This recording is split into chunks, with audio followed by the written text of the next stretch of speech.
Adam Cole stood quietly at the edge of the council chamber. He could feel the tension in the air. The room was huge, taller than any building on Earth, and the walls shimmered with strange lights that no human had ever seen before. He looked at the alien delegates sitting on tall platforms, their eyes focused on him and his team. Captain Laura Brooks stood behind him with a small group of human Marines. Everyone was alert, ready for anything. The council chamber belonged to the Zolaran Dominion, a proud and powerful alien empire.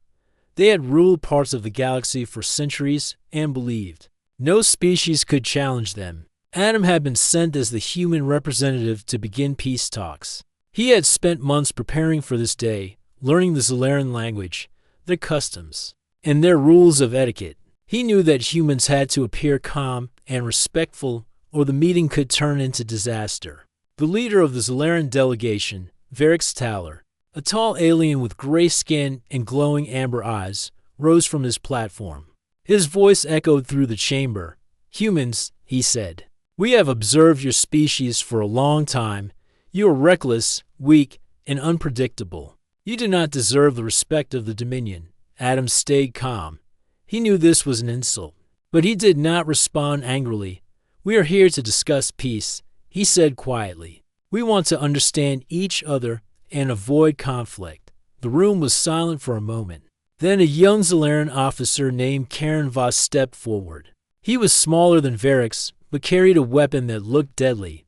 Without warning, he shoved past Adam and bumped him roughly. The human representative did not react. The Marines behind Adam tensed. Captain Laura moved her hand toward her weapon, but Adam held up his hand to stop her. Karen's eyes widened. He had expected fear or anger. When he did not see it, he drew his weapon and aimed at Adam. The Marines immediately stepped forward. They were fast, stronger than any human had ever imagined. Within seconds, Karen was disarmed and on the floor, his weapon gone. He stared at Adam with shock and disbelief. The council chamber was in chaos. Varix Taller's face turned red with anger. "How dare you touch a Zolaran officer?" he shouted. His voice shook the walls. "This is a grave insult. Humans will pay for this humiliation." Adam did not raise his voice. He looked Varix directly in the eyes. "We do not want war," he said. "We do not want conflict. But if you threaten Earth, we will defend ourselves. Humans do not back down when our homes are in danger." The other alien delegations watched silently. Some were curious, others nervous. A few whispered to each other, realizing that humans might not be as weak as they had thought. Varix turned and left the chamber without another word. His officers followed him, muttering in their language. After the meeting ended, Varix broadcast a message to the entire galaxy. He called humans harmless creatures pretending to be warriors. The broadcast went to every major system, and the message spread quickly. Humans across Earth heard about it in news channels and on the Galactic network. Adam received the broadcast calmly. He knew that words could start wars as easily as weapons. He sent a simple reply: "If you threaten Earth, you will regret it." The message was short, but it carried the weight of a warning. Back on Earth, the council gathered to discuss the events at the chamber. Adam explained everything that had happened, including Karen Voss' attack. He told them that Varix Taller had taken the incident as a personal insult and might be planning something dangerous. Captain Laura Brooks stood beside Adam. "They won't stop with insults," she said. "They will try to show power. We have to be ready." Adam nodded. "We will be ready. Humans have survived worse, and we will survive this too." He looked around the council room, seeing the concern on everyone's faces. The tension was high, but he felt a quiet confidence in humans. They had faced threats before, and they would do so again. The Marines began training in full gear, practicing every scenario they could imagine. Engineers upgraded ships, improving weapons and defenses. Ordinary humans across Earth began volunteering for military service, donating supplies, and helping in training centers. The planet moved as one, quietly preparing for a possible conflict that many hoped would never come. Alien historians and scholars began studying Earth more carefully. They learned about the great wars humans had survived, the natural disasters they had overcome, and the courage they had shown in impossible situations. Maya Brooks, a historian not related to Laura, explained on the Galactic network that humans were small but clever, resilient, and adaptable. She told stories of humans holding off larger and stronger enemies using strategy, teamwork, and intelligence. Meanwhile, in the outer regions of Zolaran space, commanders whispered about the incident at the council chamber. They worried about humans. Though no one dared admit it openly, humans were unpredictable. The stories from the past painted them as creatures who would fight fiercely when their homes and families were in danger. Adam spent his nights reading reports from Earth and the galaxy. He saw how every action humans had taken showed discipline and intelligence. He realized that even without attacking, humans had already made their presence known across the stars. The galaxy was starting to pay attention. One morning, while Adam walked through the human command center, Laura approached him. "They are moving ships closer," she said, "scouts and patrols. They are testing our space." Adam nodded. "We will not respond until they cross the line. Humans do not act on threats alone. We act when our home is endangered." He paused and looked at the holographic map of space. Zolaran fleets were distant, but their movement was clear. The first sparks of a possible war were forming. Adam knew that Earth had to be ready for anything. Humans had faced impossible odds before, and they would face them again. The key was unity, discipline, and courage. Over the next weeks, humans studied every alien ship, every communication, and every historical record of the Zolaran Dominion. Engineers improved the speed and armor of human ships. Soldiers trained day and night. Scientists worked on energy weapons that could stop the most advanced enemy technology. Civilians helped in logistics, providing resources and supplies for the fleets. The entire planet moved together, preparing quietly for a threat that might come suddenly. Adam met with Laura on the observation deck. They watched the stars. "Humans have always survived." Adam said quietly, "We are small, but we are clever. We do not give up. We do not run. The galaxy may not understand us yet, but they will." Laura nodded. "And if they attack, we will show them why humans are feared." Adam smiled faintly. "We do not want war, Laura, but we will not let anyone threaten Earth. The galaxy will remember that humans protect their own." In the months that followed, alien delegations began sending cautious messages to Earth. Some wanted to understand humans better. Some hoped to form alliances. Adam replied with calm words, showing humans were willing to talk but not willing to submit. The Zolaran Dominion, however, remained proud and angry. Varix Taller continued broadcasting insults and warnings. He underestimated humans, thinking they would panic or surrender. But he did not understand how humans worked. Humans were strongest when threatened. Humans were cleverest when challenged. Humans never gave up. Adam knew that the real test had not yet come. Humans had prepared, but they had not yet fought. The first real battle might happen at any moment. He looked at Laura, the Marines, and the fleets preparing across the galaxy. He knew one truth that the galaxy was about to learn. Humans were not weak. Humans were dangerous. Humans were survivors, and when humans fought to defend their home, the universe would see why Earth was not to be underestimated. Adam returned to his quarters that night, tired but determined. He opened a window and looked at the Earth below, shining quietly in space. He whispered, "We will protect you, always." The galaxy had heard the insult. Humans had not responded with rage, but with preparation, calm, and quiet strength. The Zolaran Dominion would soon learn that humans were a force unlike any other. They were clever, resilient, and fearless. And the first part of this story was only the beginning of a larger battle that would test the limits of the most lethal species alive, humanity. The news of the Council incident spread quickly across the galaxy. Humans were talking quietly among themselves, but alien worlds were shocked. Some believed Varix Taller's words and thought humans were weak. Others remembered stories of human courage and survival and began to take notice. On a distant planet, in the Kelter Union, leaders gathered in a tall building made of crystal and metal. The Kelter elders remembered how humans had saved them from a deadly plague decades ago. They whispered among themselves, warning other species that humans were not to be underestimated. One elder named Rebecca Hill said, "They are small, but they fight like no other. If we join a war against them, we must be careful."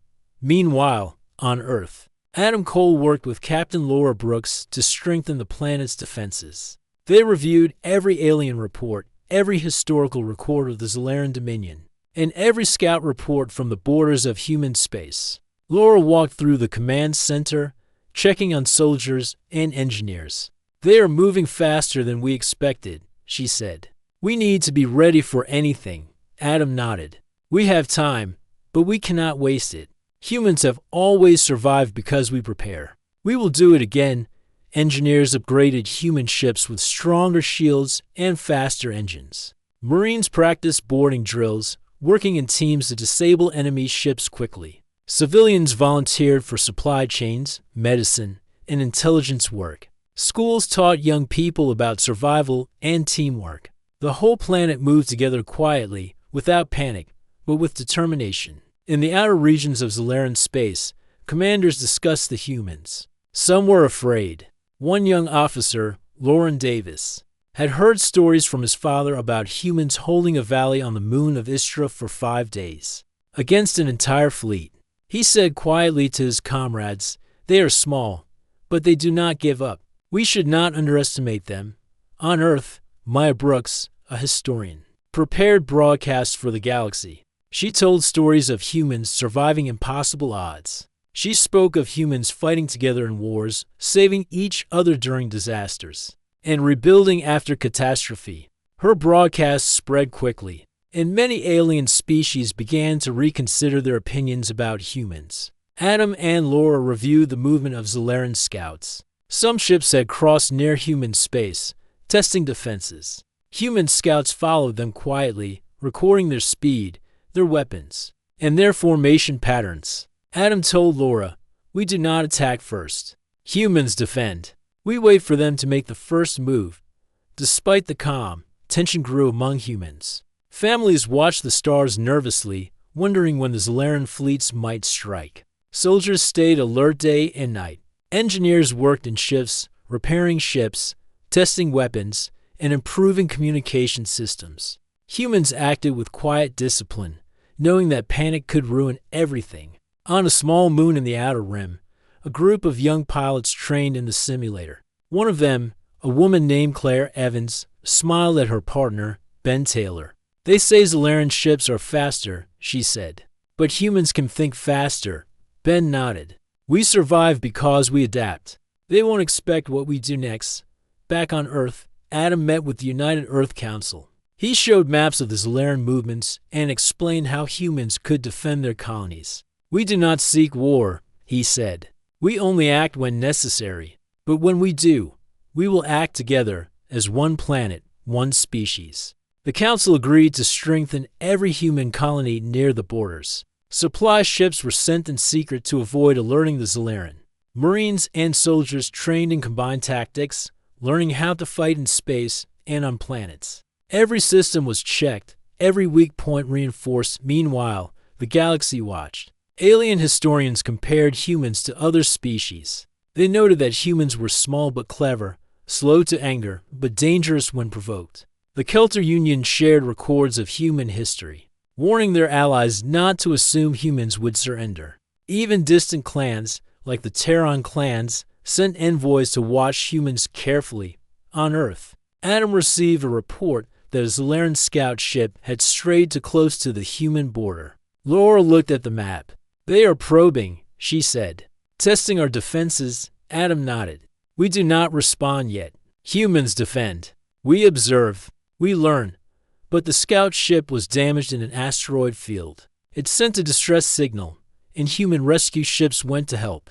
The injured Zolaran crew was brought aboard, treated with medical care, and returned to safety. Adam's team thought it would show humans as kind and reasonable. The Zolaran commander, Varix Towler, did not see it that way. He called the human action a weakness and an insult to Zolaran pride. He ordered his fleets to prepare for a strike on the human colony Ridgepoint. The colony was small but important, located near a strategic route in space. Adam received the report immediately. Laura led the human fleet toward Ridgepoint. "We arrive in hours," she said. "We need to be ready." As the human ships approached, scouts reported that the Zolaran fleet was larger than expected. The humans stayed calm. Adam reminded everyone, "We fight smart, not reckless. Humans win because we act together, not alone." The battle began near Ridgepoint. The Zolaran ships opened fire, using energy weapons that could destroy cities. Human ships dodged, coordinated, and struck key points. Laura's fleet disabled the main weapons of the Zolaran ships without destroying them. Trying to reduce casualties, Adam watched the battle from the command center on Ridgepoint. He saw human skill in action. Ships moved as one, shields held, and weapons struck precisely. Civilians in the colony hid in shelters but watched in awe. As human marines coordinated defense on the planet's surface, the Zolaran commander became frustrated. He activated a forbidden weapon, causing a massive explosion near the colony. Buildings were damaged, and humans were injured. But the human forces did not panic. They responded with full strength. Ships fired in coordinated strikes, disabling the Zolaran flagship. Marines boarded smaller ships and captured officers without killing them. The battle ended quickly. Ridgepoint was mostly safe. Humans had acted with skill, discipline, and intelligence.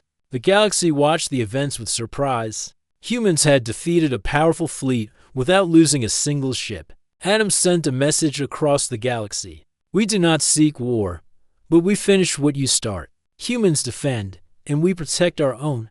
Alien worlds began to rethink their opinions. Humans were not weak. They were clever, strong, and fearless when defending their homes. Even allies of the Zolaran Dominion began questioning whether joining a war against humans was wise. On Ridgepoint, Laura walked among the soldiers. She saw exhaustion but also pride. "Humans never give up," she said.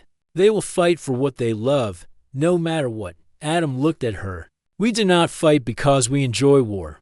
We fight because we must. When the galaxy challenges humans, they learn our strength too late." After the battle, humans returned to Earth. Scientists repaired damaged ships. Soldiers rested, trained, and prepared for future missions. The planet was more united than ever. Citizens understood that their survival depended on teamwork, intelligence, and courage. Maya Brooks continued broadcasting stories about human resilience. She showed examples of past human victories, emphasizing strategy, cleverness, and unity. Her broadcasts spread hope on Earth and fear among aliens who thought humans were weak. Adam knew that the real test was still ahead.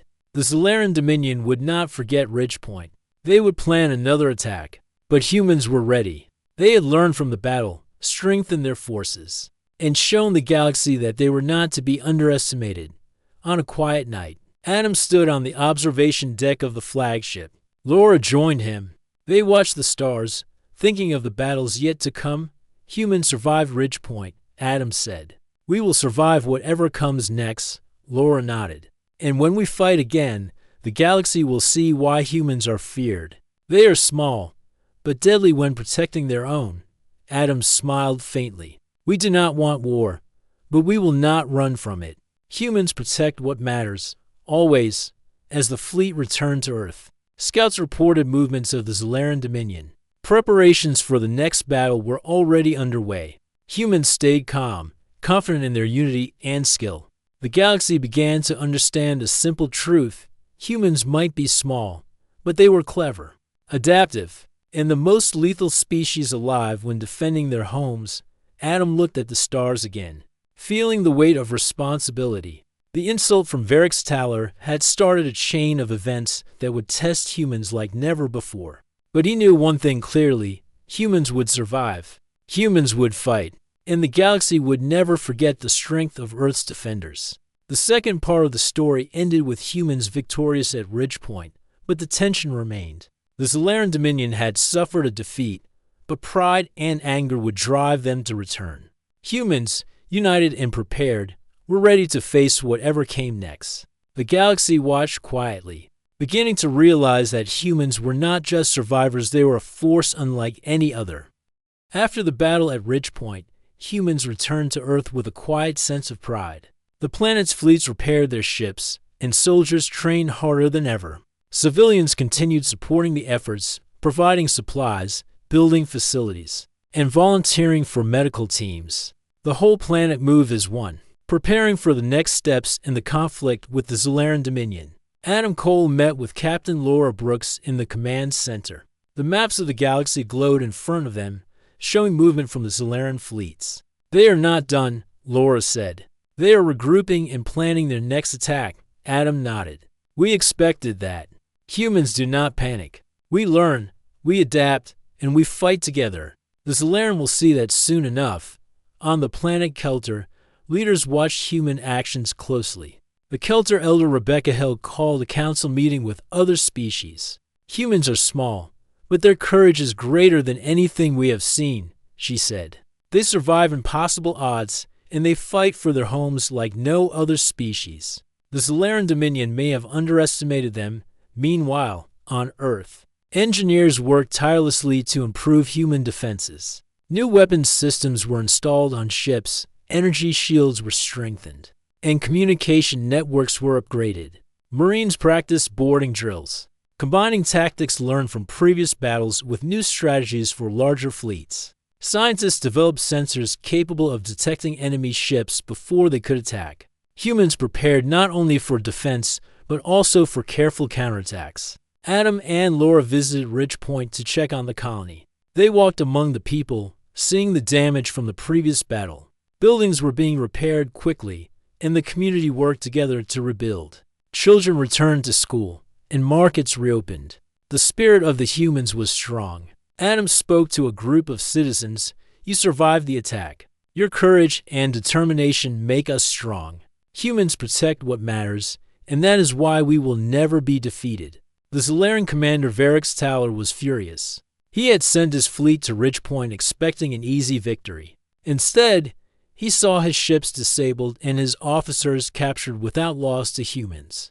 Pride and anger filled him, and he ordered the Dominion to prepare a larger fleet for a more aggressive strike. He believed that humans must be crushed before they could grow stronger. Adam received reports of new Zolaran movements. They were sending scouts deeper into human space and positioning warships near strategic routes. Laura studied the maps. "They are testing us, trying to find weak points. But humans do not have weak points when we are united," Adam agreed. "We watch, we learn, and we prepare. The next encounter will be different, but humans are ready. We adapt faster than any fleet in the galaxy." Meanwhile, Maya Brooks continued her broadcasts to the galaxy. She told stories of human survival, of battles where humans overcame overwhelming odds, and of moments when human unity changed the course of events. Alien species across the galaxy began to pay attention. Some admired humans, while others began to fear them. The Zolaran Dominion, once confident in their supremacy, now faced doubt from their allies. On Ridgepoint, human Marines practiced landing and evacuation drills. Captain Laura Brooks led the exercises personally, showing soldiers how to respond to surprise attacks. One young Marine, Ethan Foster, asked her, "Will the Zolaran come back?" Laura smiled. "They will try, but humans do not panic. We protect each other, and we fight smart. They will learn that attacking us is not simple." Adam met with the United Earth Council again. He explained that humans could not wait for the Zolaran to strike. Preparation had to continue across all colonies. He outlined plans for defensive fleets, emergency supplies, and communication networks that could operate even under attack. The Council approved his plans, and work continued across the planet and human-controlled space. In the outer regions of the galaxy, alien historians debated humans. Some species began sharing knowledge of humans with others, explaining their history of resilience and cleverness. The Kelter Union warned others not to underestimate humans. Even the proud Terran clans sent envoys to observe human fleets and study their tactics. The next weeks passed with tension and careful observation. Human scouts reported movement of Zolaran ships near the borders, but no immediate attack occurred. Humans used the time to practice, upgrade defenses, and coordinate fleets. Engineers tested new weapons capable of disabling multiple ships at once. Marines drilled in zero-gravity combat and planetary boarding. Scientists developed new sensors to detect hidden fleets. Every step was measured, precise, and disciplined. Then, a message arrived from Ridgepoint. A small Zolaran scout ship had entered human space and sent signals indicating its systems were failing. Human rescue ships were sent to help. Adam and Laura watched as the human team repaired the ship and returned it safely to its home base. Humans acted with kindness, but Varix Taller interpreted it differently. He saw it as weakness, another insult to Zolaran pride. He ordered a strike on a small human colony called Haven's Point. It was a quiet colony, but strategically important for trade routes. Adam received the report immediately. He called Laura to prepare the fleet. "We go to Haven's Point," he said. "We protect it. Humans defend, and we protect our own." The fleet moved quickly, arriving near the colony before the Zolaran ships. Human ships moved in formation, careful to avoid civilian areas. Laura led the defense personally, showing skill in coordinating ships, weapons, and marines. The humans fought not to destroy but to disable, striking at key targets while protecting the colony. The Zolaran commander, frustrated by the slow progress, activated more powerful weapons. Explosions rocked the area, and debris from the colony scattered across space. But human ships held their positions. Marines boarded enemy ships and captured officers without unnecessary violence. The battle ended with minimal human losses, and the Zolaran were forced to retreat. Adam sent a message to the galaxy: "Humans do not seek war, but when attacked, we finish what is started. We defend our homes, our families, and our planet. The galaxy will remember this." Alien species across the galaxy watched the events with growing respect and fear. Humans were clever, disciplined, and united. Even the Zolaran allies began questioning whether they wanted to join another fight.